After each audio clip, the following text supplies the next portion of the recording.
गुरुर्ब्रह्मा गुरुर्विष्णू गुरुर्देवो महेश्वरा गुरु साक्षात् परब्रह्म तस्मै श्री गुरुवे नमः।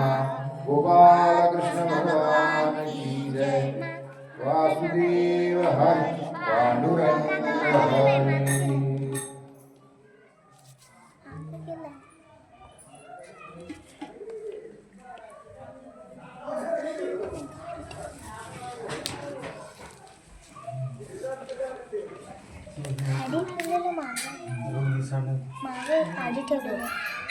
अध्याय 6वा आहे ना।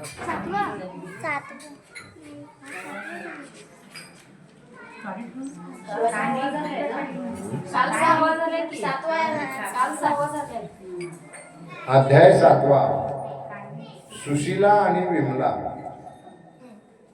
पूर्वी मधुवनात शाकली नावाचा एक गृहस्थ होता। त्याला 2 बायका होत्या।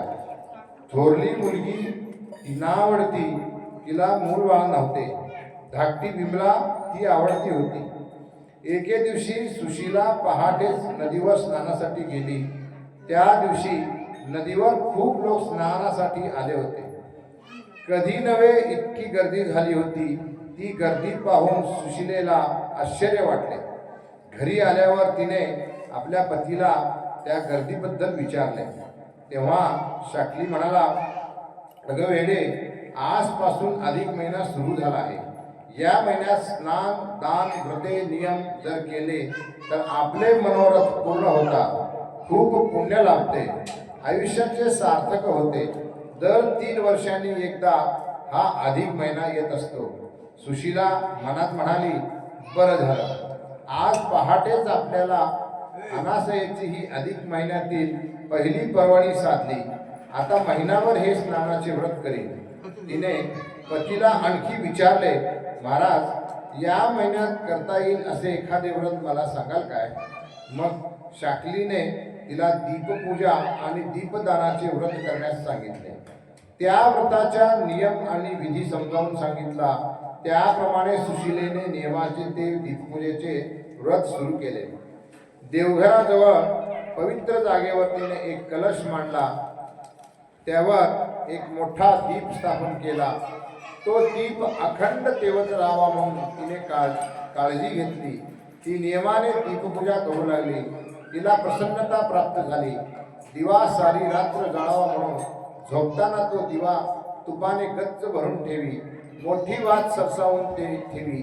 अशा प्रकारे तेवत राहणाऱ्या नंदा दीपाला नमस्कार करून ती रात्री शांत निवांत झोपत असे। सुशीलाचा तो दिवा सारी रात्र जळत होता। पण तो पाहून धाकटी विमला मनात जळू लागली। कारण की नावडत्या सुशीलाने ते व्रत केल्यावर तिच्या मनातील इच्छा देवाच्या कृपेने पूर्ण होतील। तिला पुत्र होतील, ती आवडती होईल, मग आपला भाव कमी होईल। सवतीच्या त्या दीपपूजेच्या व्रतात विघ्न कसे आणता येईल याचा विचार ती धाकटी विमला रात्रंदिवस करू लागली। मग तिने तो विचार प्रत्यक्ष कृतीलाही आणला। एके दिवशी रात्री विमला हळूच उठली। तिने तो दिवा तोंडाने फुंकून घालून विझवला आणि ती गुपचूप झोपली। पहाटेच सुशीला उठली, दिव्याला नमस्कार करायला गेली तर तो दिवा विझलेला। अगं बाई, दिवा कसा विझला? वारा आला असेल, त्यामुळे हे घडले असेल असे म्हणून तिने तो दिवा पुन्हा लावला।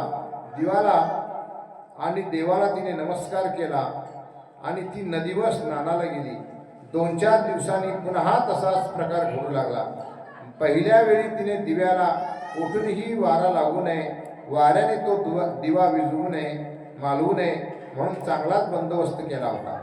पण आज त्या दिव्याची वात मागे जाऊन पडली होती। अगं बाई, हा प्रताप इंद्राने केला दिसतो असे म्हणून तिने ती वात पुढे सरकावली आणि दिवा पुन्हा तेवत ठेवला। पुन्हा 2-4 दिवसांनी सुशीला पहाटे उठून पाहते तर आता तो दिवा कलशावरून कलंडून खाली पडलेला। अगं बाई, आज हा मांजराने दिवा पाडला की काय असे म्हणून तिने पुन्हा तो दिवा उचलून नीट मांडला तेवत ठेव